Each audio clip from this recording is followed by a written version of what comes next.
বিশ্বাস, আমাদের দলের প্রতি অগাধ বিশ্বাস। 100-150 মামলার আসামি যারা এখনো প্রেস ক্লাবে আছে 200-300,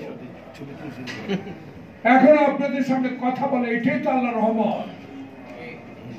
আল্লাহর রহমত আমরা আছি, থাকবো, তবে বাংলাদেশ গাছ দিয়ে বলেন যে কে বলতে পারবেন 2-1 নাম বলেন? 12,000 কোটি, 13,000 কোটি, 14,000 কোটি ব্যাংকে লেনদেন করছে। ক্ষমতা তো 3বার ছিল খালেদা জিয়া।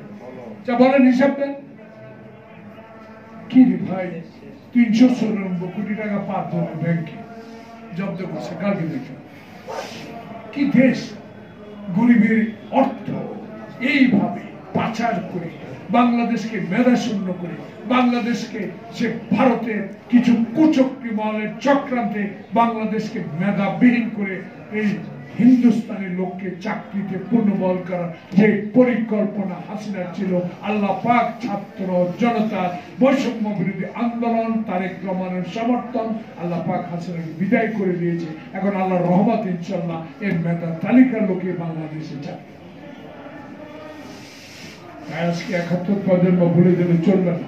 দেখেন কালকে পরশু আমি সমালোচনা কারো করতে চাই না, কিন্তু আমার আবেগ বিবেক একজন ছাত্র কর্মী হিসাবে, স্বাধীনতার যোদ্ধা হিসাবে আমার কষ্ট লাগছে। কালকে না পরশু একজন আমেরিকান গোয়েন্দা সংস্থার প্রধান একটা মিটিং এ এসে এক পরিকল্পিত সাংবাদিকের প্রশ্নের উত্তরে আমি আজকে উল্টা প্রশ্ন করতে চাই, যখন আপনি হিন্দুস্তান ভারতে, তখন নাগপুরে আগুন কেন নাগপুরে আগুন? 300 বছর আগে আওরঙ্গজেব কি করেছে, সম্রাট কি করেছে? 300 বছর মুসলিম শাসন হয়েছে, 200 বছর ব্রিটিশ শাসন করেছে, এমন অবস্থা হয় নাই। এখন মোদি তুমি ক্ষমতা আসার পর পরে এইসব অচল অবস্থা কারা সৃষ্টি করছে? কারা এইসব 300 বছর আগের পুরানো কবরকে আজকে উচ্ছেদ করার ষড়যন্ত্র করছে? এইসব ষড়যন্ত্রের প্রেতাত্মা মোদি এবং মোদির আশ্রয় হাসিনা। হাসিনা আবারও বাংলাদেশে এই আমার ডক্টর ইউনূস সরকারকে অস্থিতিশীল করার একটা প্রয়াস ওই দেশ থেকে। তাই আপনাদের কাছে আমাদের অনুরোধ থাকবে, সমালোচনা হবে, আলোচনা হবে, এটাকে আপনার মনোবল হারাবেন।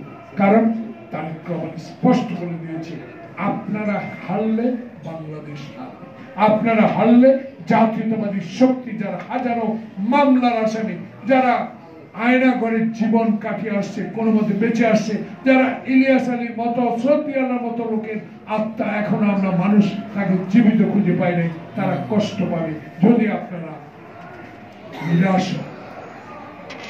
নিরাশ হওয়ার পরিকল্পনা আপনাদের আশেপাশে কিছু লোক করছে, এদেরকে সতর্ক করে দেন। একটা তো প্রমাণ করতে পারতেন, হাসিনা পরিবারের একটা লোককে গ্রেফতার করে আশ্বস্ত করতে পারলেন, আমাদের বিশ্বাস আনতে পারতেন। একটা লোককে গ্রেফতার করতে পারলেন না, যে হারুন মেহেদী বিপ্লব আমার অফিস ভেঙে, আমার শহীদ জিয়ার আদর্শের অফিস ভেঙে তছনছ করে দিয়েছে, তাদের একটা লোককে কেন গ্রেফতার করতে পারলেন? চেষ্টা করে তো সফল হতে, তাহলে কিছু একটা নিয়ে তো আছে। তাই সকল কিছু উঠতে আপনাকে সমর্থন দিচ্ছি, আপনাকে সমর্থন দিয়ে যাব। আমার নেতা কালকে স্পষ্ট ইফতার মাহফিলে বলে দিয়েছে, দলকে শক্তিশালী করুন, সময় আসবে ইনশাআল্লাহ জনগণের ভোটে বিএনপি সরকার গঠন করবে, এই বিশ্বাস আমাদের আছে।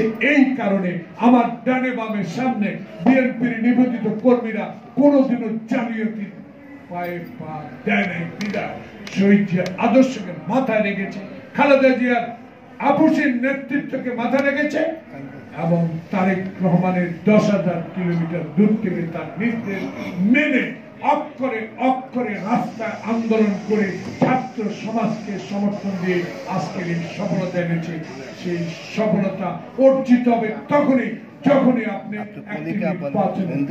ঘোষণা করবেন অমুক তারিখে অতটার সময় আপনার নির্বাচন হবে। তাহলে আমাদের এই আত্মত্যাগ, আমাদের আন্দোলন, আমাদের এই জেল, আমাদের আয়নাঘর আমরা থাকার স্বার্থ আমরা পাবো।